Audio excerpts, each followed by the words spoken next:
we've got Carl Tepper in studio. Man, it's good to be home. Welcome back. Thank you. You were in Washington, D.C. You were just, it seems like in the pictures, steps away from the actual, the staging area, from the platform. I mean, you were right there. Yeah, it was amazing. Thanks to Congressman Arrington. It's interesting to say that. And they set us up right, and it was just an incredible view and an amazing time. We had an amazing time.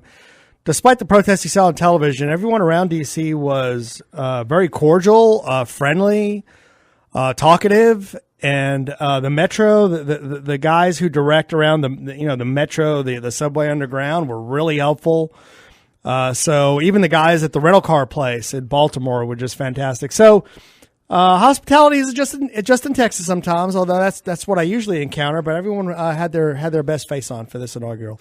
You know, it seemed like to me most of the protests were still blocks away from where the action was. Is that kind of true? Did you see some of the protesters? I was taken care of by the inaugural committee and then Congressman Arrington's staff for those seats, and so I was isolated from a lot of that stuff. Yeah. Didn't see it. I was hearing about it secondhand. Heard about a couple of protests. I think the parade mostly got messed up by the protests. It was really broken up, and we finally left. We had to get going, but so we didn't see a lot of it. We saw some protests getting out of Union Station in a little area, which was the way it was at the National Convention in Cleveland. And that's great. Protest, it is the American way. And so, peaceful protest. Yeah. And we the rioting that happened. But there were reports of people trying to get into just general admission of being blocked by the human chain type of thing, which I just think is a very disgusting thing. Some people were just trying to get to work. I mean, it was a Friday. Some people did have to work. So, I think that's troubling, but for the most part, and those were anarchist groups. They weren't, as far as we know, they weren't really the women's march or whatever on Saturday. They were a bunch of weird anarchists. A lot of us have been watching that stuff on Facebook. Very disturbing. Yeah. And so I was isolated from that and really had a great view and a great time. Well, what was it like? Just you were obviously very involved in the Trump campaign. You came out very early. I think you were one of the first county chairs to come out in support of Donald Trump. I mean, you were out early. And to see it all wrap up, you helped work on the campaign. You did a lot of different things. And to see him actually sworn in, what was going through your mind? It was vindicating. It's been vindicating to see that he's putting together a real administration, pretty conservative administration. And then every once in a while you look at an appointment or two and you think, I'm not sure I would have gone that direction, but you'd say that about anybody. Exactly. And they're real professionals, all of them. Yeah. So it's been vindicating for weeks now. And then it culminated with, I think I took it all in when we were at the Capitol the day before on Thursday, but walking onto the mall on the south side of the Capitol where all the events were, and to watch the Capitol decked out in her colors. And then when the first prayer, Cardinal Dolan prayed, was when I broke down a little bit, and you really get a sense of please Jesus, we have to save this country, and hopefully this is a step towards that. And then you're afraid you're going to be disappointed or something crazy is going to happen, but so far so good. Yeah. And it was incredibly vindicating. And then I have to tell you, I loved the Trump speech. Matt Crow, I had Matt Crow yesterday on PolitiFaith. Matt Crow said it was the most honest inaugural speech he's ever heard. I heard it again, replayed on YouTube, and was even more enamored with it than when I actually heard it live, because I was paying attention a little better. And I'm very happy with it, and I feel very vindicated and very satisfied that we have a chance of saving this country. Well, yeah, and I mentioned this earlier in the show. You have those who were, and by the way, the main people who were saying that it was a dark speech, they were always against Trump since day one. Yeah, but I mean, the country's very polarized, so. Yeah, but it wasn't, and I'll admit, it wasn't a cheerleading speech. It wasn't an Obama, everything is great, we're all going to. But if you actually read the speech, and there's text out there, I think KFYO.com, you can go back and you can read the speech and what, and I encourage people. I watched the speech 3 times, and I read the speech just to see, okay, I want to see what is actually said. And you go through there and Carl, it was a unity speech. It was, we're going to put this country first. I don't believe that's isolationism, by the way. We're going to put this country first. We're going to do what's right for the people. We're going to give the people the power. And by the way, all of these guys who are sitting behind me, they screwed it up, and we're going to give it back to you. And it wasn't a conservative, all the conservatism of small government, the conservative. It wasn't that type of speech, but it was a Donald Trump. We're going to give the power back to the people, and we're going to do what's right, what I believe is right for the people. And that, to me, that's a refreshing speech, because it wasn't just what's right for you or what's right for the billionaires, for everybody. It was a little more of a policy speech than I think people are used to at an inauguration. I think it was a little bit of a prelude to a State of the Union speech, which I can imagine is going to be a little similar. It was sort of a broad. These are going to be the subtext of the State of the Union. It's going to be that's going to be an awkward State of the Union. When we get to the State of the Union, you're going to hear some more details, or we're going to break out some more issues in some more detail and bullet pointed. So, do you think Trump? Do you think now President Trump is somebody who would go into a State of the Union and start calling out? Because usually the State of the Union is, here's how we can all work together. Here's how we can all work together.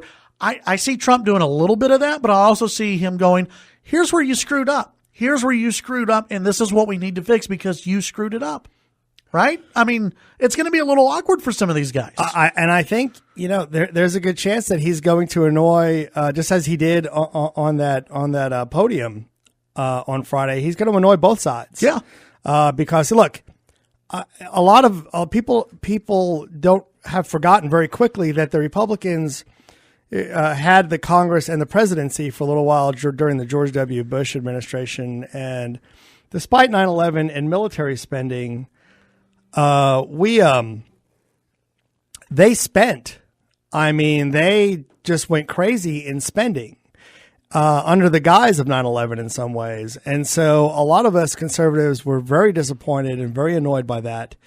And so I think this is going to be something that's going to fix that. Were you able to see faces of some of the former presidents? Like, what were their looks during this speech? They did, and it was kind of like a Texas Tech football game. Even though we were pretty close up there, they were still up there, on the platform. And so they had 2 big screens on either side, just kind of like a Tech football game. You pay tickets to go to the game, but you end up really watching a Jumbotron, right. So it was kind of like that. And apparently they were showing different cuts than CNN or Fox News was showing. And Barack Obama looked very annoyed, was not happy. I don't remember them showing George W. Bush, although I suspect he would be just as annoyed as Barack Obama was. And they deserve it as far as I'm concerned. Well, when and I saw – it might have been the cut from that big screen when Obama was kind of looking down and kind of doing this thing where, a little, I'm uncomfortable being here type deal, or I really want to stand up and yell at you. And then when former President Bush was leaving the Capitol, someone, I believe from the Huffington Post, shouted at him and said, Mr. President, what did you think of President Trump's speech? And Bush just kind of smiled and said, have a good day. I mean, I don't think anybody behind him was thrilled with that speech. Everyone in front of him was happy. Relatively speaking, President Bush did a poor job, and it's been haunting him. And I certainly taken my hits by saying that over and over again on several times on the radio. So sorry, but President Bush, you have nothing to add. I promise you. You had your chance and you blew it. So hopefully this new guy will fix a few things. How was the reception for Hillary? It was polite, and there's 2 trains of thought here. One, it was very classy. It was very bold and classy to show up and walk down and take your seat and smile. On the other hand, the Bushes never lack a taste of attention. There's no way. That's just who they are. There's no way they're going to miss it. They have to be in some shape. You mean way, the Clintons shape, or the form. Bushes? I'm sorry, the Clintons have to be the focus. Have to be the focal point. No, the Bushes are actually very good about that. They've kept low profile for years. And allowed President Obama to do what he does without a lot of second guessing. But the Clintons, on the other hand, have to be focused upon in some way, shape, or form. And so you can look at it as classy, or that's just their nature. They like the attention. Let's go to the phones before the break. And Jim, you're on KFYO. What's happening today? Hey guys, I really enjoyed the speech. I thought he told, now President Trump told it like it is. Those guys, even President Bush, did not do his job, and he needed to tell them. But I'm just quickly want to say I am so tired of the tweeting. I don't care what anybody else says. I'm tired of it. I don't. Trump is not my favorite guy anyway, but it just seems childish to me. And I know Bush, it used to drive me crazy because he never said anything, he never defended himself. Now we have just the opposite, a guy who thinks that every time somebody says something that hurts his feelings, he's got to take a swing at him. And let your press secretary do that. Do that every once in a while, but not every darn day. So, all right. There's my opinion. Jim, thank you. Bye. Appreciate it. We'll talk about that when we come back. Carl's going to hang out with us a little bit longer. So we'll talk about the tweeting because President Trump woke up this morning, got on Twitter, and tweeted out something. I mean, that's something new now that we'll have to do on the show. Is we're gonna have to watch the presidential tweet of the day. We'll be right back. All right, back on the Chad Hasty Show, News Talk 95.1 FM, 790 AM KFYO. In studio, Carl Tepper. Carl, we had a caller who brought up the tweeting, that they didn't like Donald Trump tweeting. I don't know about you. I don't have if now President Trump will pick and choose the battles, and I think in recent days he has. If he can pick and choose the battles on Twitter, I think it's a very good way of communicating with the people. He sent out a tweet earlier this morning. And this is, again, a great example of how he can use Twitter for everybody. Yesterday, he sent out a tweet, "Peaceful protests are a hallmark of our democracy. Even if I don't always agree, I recognize the rights of people to express their views." He sends out a tweet this morning. "Busy week planned with a heavy focus on jobs and national security. Top execs coming in at 9 a.m. to talk manufacturing in America." The average person would never know that unless they're following him on Twitter. I was an early supporter of this guy, and I cringed many times through the campaign. We had some terrible weeks, and some great weeks, and the tweeting makes me cringe. But I mean, who am I to second guess him? He won, guys. Okay, right. Yeah. He apparently something he's doing is working. I've second guessed him and his administration or the staff, the transition staff, so many times, but he I play chess. He's either 20 moves ahead of me all the time, or the dumb luckiest guy in the world, or all the above. Whatever it is, he obviously knows what he's doing, and maybe I need to just let him do what he does. So, and the tweeting, like, so the caller, so we're just going to rely on the media to give our story? No. I mean, this guy, I had a battle with a newspaper in Austin. There's the Austin Chronicle, hugely liberal, but I always had a good relationship with them. But they misquoted me on something and never followed up, never called me. And it used to be the argument was you can't fight with someone who buys ink by the barrel. In other words, you can't fight with the newspaper. You can't fight with the TV. That's not true anymore. You absolutely can fight with them. You have something called, back then I just had email and was able to copy a bunch of people and send out a scathing email on this guy to all the who's who in town. Nowadays you have Facebook, you've got YouTube, and you can fight back. So if you think you're being treated unfairly, you could speak out. And this guy has grabbed onto that. He's even a higher level. He's got reality TV.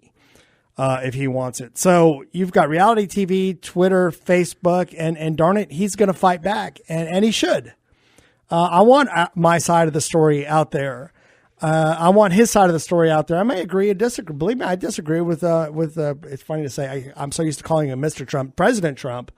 But he's the president, and we can argue about that on talk radio, Chad. But besides that, he gets to speak too. It is a modern day fireside chat. That's what it is. I mean, that's all. Now, it has to be used, I think, responsibly. And looking back on the tweets, and the only thing that he sent out about the inauguration itself was 31 million people watched the inauguration, 11 million more than the very good ratings from 4 years ago. There's some debate over that, and do you include streaming numbers in that? I disagree with his decision to throw Sean Spicer out and talk about the inauguration crowd size. But if used responsibly, which I think it seems as though I didn't that's mind. what he's doing. Because that was a bizarre press conference, I thought. I didn't mind talking about that. If you want to get out there and excoriate the press for obviously using the wrong photos to compare one inauguration to another, that's fine. But it's how you say it. Yeah. You need to say, okay, here's a photo that we have. Yeah. New York Times, CNN, where did you get your photo? Yeah. What time of the day was the first one taken and then the second one taken? And let them make fools out of themselves. But I think what really set him off was the MLK bust. And for those who don't know what happened, on Twitter, and this is why Twitter's important. On Twitter, a reporter for Time Magazine who was covering he was the press pool. He was in charge of getting information out to the rest of the press. He said that the Churchill bust was put back into the Oval Office, which it was, and he tweeted out that the MLK bust had been removed. Well, that blew up the internet. It wasn't true. It was in a different corner than where it was previously, and he didn't see it. He did apologize, but still. The trick is, instead of making yourself the butt of the joke or the subject, make the other guy who screwed up maintain being the butt of the subject or the joke. And so instead of going out there and adding insult to injury and making yourself a fool, he was a fool in the first place for screwing up the story, and let him keep being the fool by just simply pointing out what happened. That, man, don't you check? Did you ask anyone? Did you notice that you couldn't see most of the walls in the Oval Office anyway? What's wrong with you? What kind of reporter are you? Yeah, I think, again, if used responsibly and if you actually go back and look since the transition and into, just a few days into the presidency, he's been pretty good on Twitter.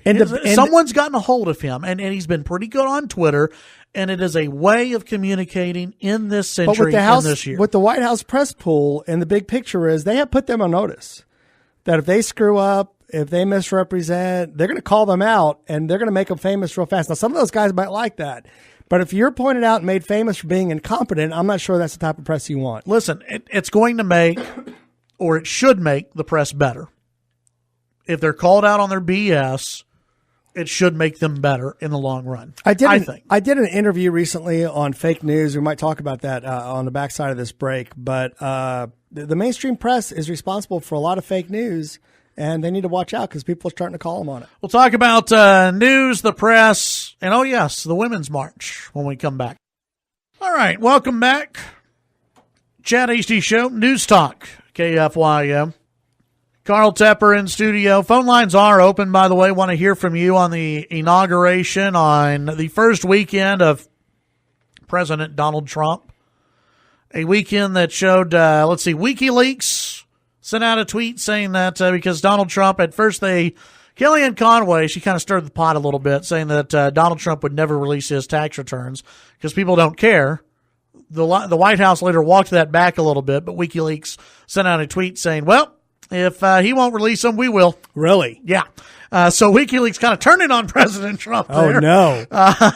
And which, not surprising, but WikiLeaks saying, if you have them, we'll release them. And that was interesting. And the weekend also marked by a huge protest across the country, the Women's March for Liberal Ideas. And that's really what it was about. It wasn't a women's march for women's. It was a women marching for liberalism. Everything I saw, I thought it was abortion, and more abortion. It seemed to me everything was about keep your hands off my body, and I want to kill babies, and then save the Muslims, which is complete and polar.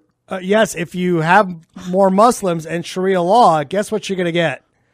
Has Donald Trump? You've been a supporter since day one. Did I miss something where Donald Trump is going to institute Sharia law, take women's rights away? They want Sharia law. Is the liberals, for some reason, they were pushing for Sharia law. Like, why can't we have so many states have legalized Sharia law? Why can't we? That was some of the stuff I saw. And we want more abortions. It's just Planned Parenthood and abortions. That's all we want. And just give that to us, which, my dad would say, I'm a pro-life guy, but, there some people, my dad would say, look, it's liberals killing liberals. Well, why do I care that much? So I wonder when you see some of the comments going on on the stage about abortion and everything, I think, man, these people are, do they realize their mother did not have an abortion and that's why you're here screaming? I never understood that whole mentality thing, but you had that. You had I saw signs here locally and nationally: climate change, open borders. It was a mix of everything. It was liberal ideas. God help you if you showed up to one of these protests with a pro-life sign. Though you didn't like Trump, there was a group from Texas that did not like Trump. They were never Trumpers, but they were pro-life, and they were not allowed. They said no, you can't. You can't be a supporter. But they should have known. It's all about abortion. Yeah. And a little bit of the immigrant thing. I think Barack Obama deported a lot of people, his administration. So I'm not sure he put the brakes on. I think towards the last year to make some people happy. But Trump talks about it. Trump talks about it. Trump talks about building a wall, and that's wrong. Yeah, maybe we should stop talking about it and just do it, and then maybe they have one less thing to protest, I guess. I don't know. It was a little discombobulated. It seemed to me that the whole common thread of the whole thing was abortion. Kill your baby, abortions, and more abortions. You talked when you and I were talking during one of the breaks. You said, but still, this is serious. It's something to pay attention to. There's some headlines out. Is this the Democratic Tea Party? Is this the liberal Tea Party? I don't think personally it goes that far because they're not presenting ideas. It was just complaining. It was complaining about the same old stuff: climate change, immigration, anti-Trump, and there was a lot of. If you actually listen to some of the speakers, and I know you did, there was a lot of hatred. Michael, no, the Tea Party wasn't all that. The Tea Party really formed around Obamacare. These were conservatives who hadn't been active before. I would call them moral majority Christian coalition conservatives who just engaged at that time when Obamacare came around, and so and then they ran people, and so Michael Moore was certainly trying to engage his base and encouraging them to run for office, and that was a common thread I heard. I think Alec Baldwin talked about that. I don't know what Madonna was talking about. She's just nuts. And I have to say, I'm very disappointed in a lot of I just can't go to a movie anymore. Of course, they're all threatening to boycott or strike in the movie industry over this. And I wish they would. They've been making horrible, terrible movies. I hardly went to the movies this summer. And so I'm wondering if maybe some new blood, I wish they all would go on strike. So maybe some new blood would make some new movies. It's something I'd want to see. But I was very disappointed in a lot of the celebrities who I didn't know leaned that way or never really spoke very much about their political beliefs, which was the way to go. So it was really disappointing to see some of those celebrities and the anger and the viciousness that they had for people who just didn't agree politically. Yeah. Speaking of celebrities and politics, mishmashing and all that, Greg Popovich was the head coach of San Antonio Spurs, and he hates Donald Trump. And again, over the weekend, he held a press conference basically, and he was approached by the media. What do you think about Donald Trump? And he just went off again. And I'm gonna explore this probably tomorrow or sometime later on this week. The marriage of sports and politics now, and you see it with ESPN, or how some other people put it, ESPN. The liberal left and the sports world combining. I think it's terrible. It's really for sports. amazing. Who would ever guess all these athletes and announcers and ex-athletes are such girly men? Such pansy liberal sort of. Yeah. Do they even know what they're talking? Do they know their audience? I don't know a lot of liberals who watch or participate in sports, to be honest with you. And of course, we all saw the article where the Dallas Cowboys are being credited with saving the NFL this year, America's team. Yeah. who stand. I mean, Jerry Jones, love him or hate him, he gave a great speech to his team that we're the Dallas Cowboys. We stand for that flag, or maybe you don't belong here anymore. Yeah. And I don't care what good of a player you are. I think Jerry Jones meant that, and to his credit, and I think that team believes it as well. I don't think he hardly had to give them that speech. It is America's team. They stood. They had a great season. Unfortunately, it ended poorly, but they saved the NFL.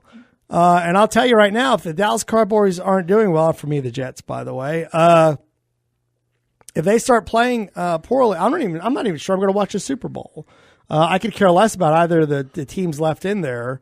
And of course, Tom Brady was a Donald Trump. Come fan, on, yeah, Robert Kraft. Come on, you got to go for Trump's team, right? Yeah, I'll have to go. You've got Amendola is it's Trump's team versus Representative Lewis's team. It's Atlanta versus. Come on, all right, I will be watching the Super Bowl. I take that back. I think I'll be rooting for the Patriots. You've got to go for the Patriots. Got to go for the Patriots. You got to do it. Tom Brady is the best. So. So I'm a little surprised at the turn celebrities and sports and media are taking into politics. It's their right, but it's also my right to tune them out. Yeah, and I think you're going to see a lot of that. I mean, you see it with ESPN. They're losing a lot of viewers. You see it, I think, with some people in sports radio that will go that way. You see it. I mean, you've seen it with some of the other franchises like the San Francisco 49ers and people who just get tired of the liberal left getting into the. And Michael Moore was wearing a San Francisco's cap through the rally. Yeah, on I'm Saturday. proud of Michael Moore though. I'm proud of him. He's transitioning. I think it's great. Showing up to the women's march, rallying the women. I think it's great. He's courageous. I think he's an interesting character. I think you said it, Chad. They don't understand their audience. When you go to a Trump rally, it is, and that's what sold me, was thousands and thousands of electricians, plumbers, police officers, firefighters, and they're not digging on this March on Washington, Women's March on Washington, and abortion on top of abortion. And they respect traditional marriage. Yeah. And so if I was them, I'd be very careful of your bottom line. Hollywood's already had a horrible year, except for the Avengers movies, which what's her name, the girl who plays the Black Widow, was one of the big speakers. Scarlett Johansson. Very disappointed in Scarlett Johansson. And and so I won't be going to those movies anymore with her in there.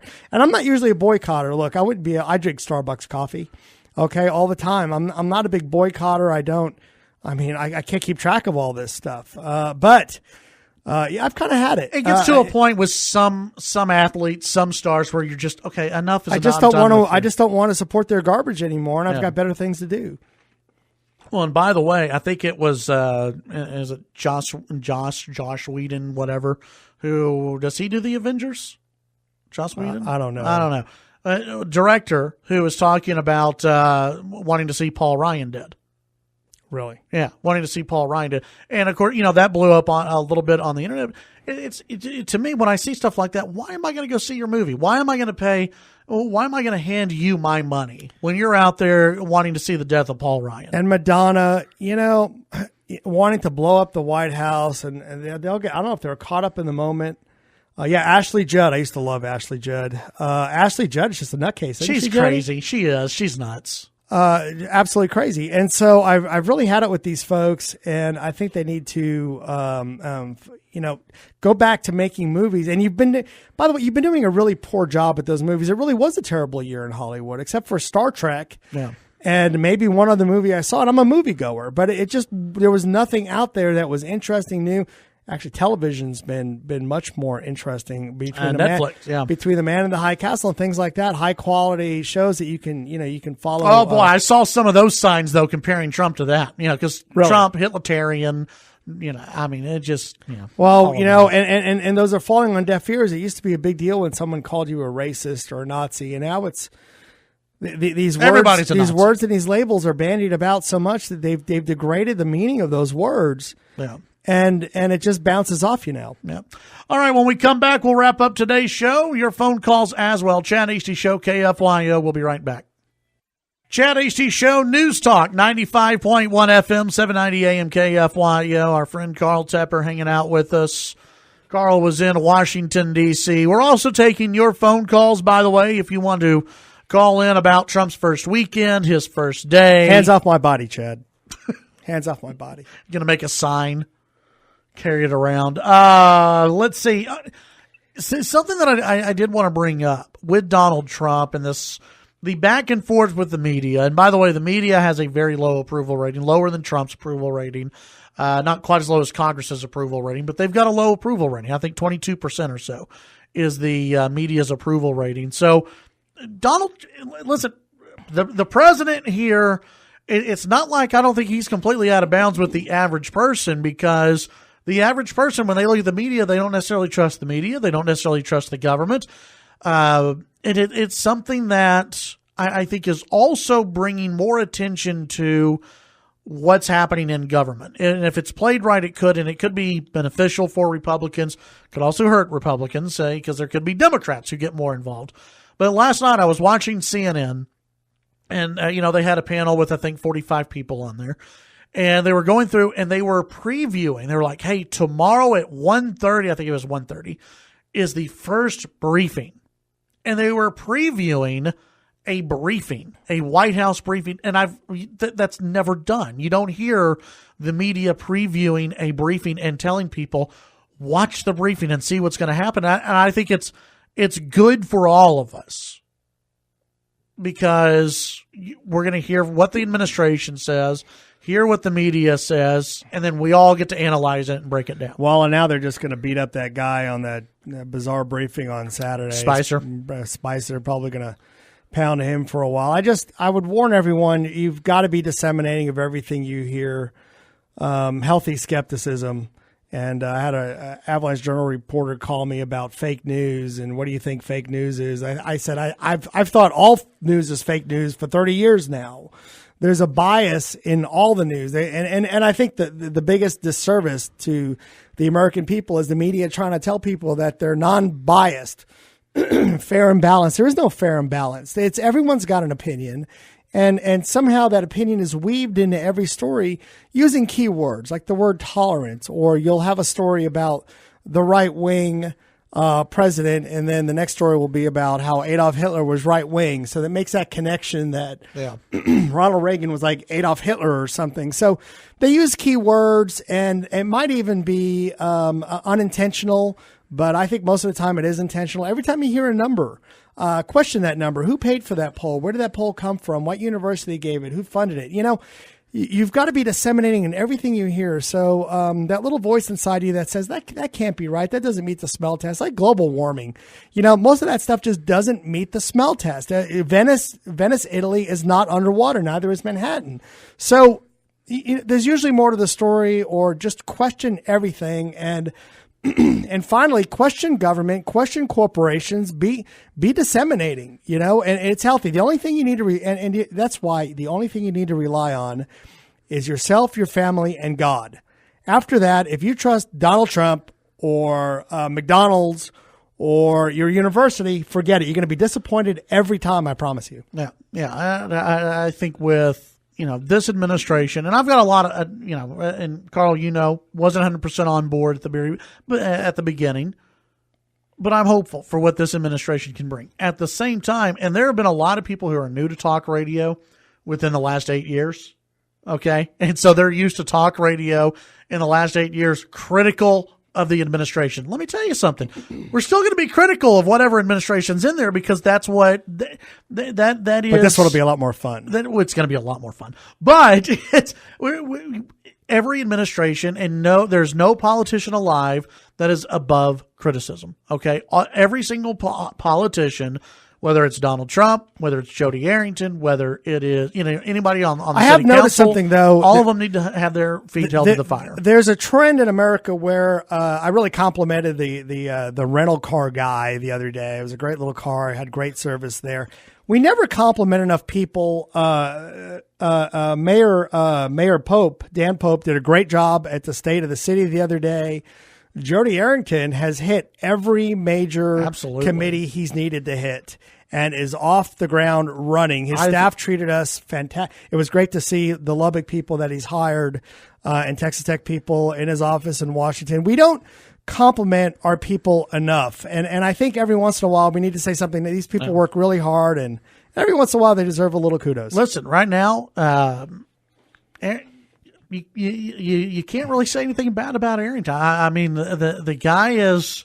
We've got some nice elected officials. He's hit it out of the park so far. Some great elected officials in Lubbock, Texas right now. And every once in a while we have a very efficiently run city as well. So every once in a while we need to appreciate that. By the way, breaking news. Donald Trump has rejected TPP. Amen. So the trade deal has been nixed by Thanks, President Chad. Donald Trump. Carl Tepper, thank you very much.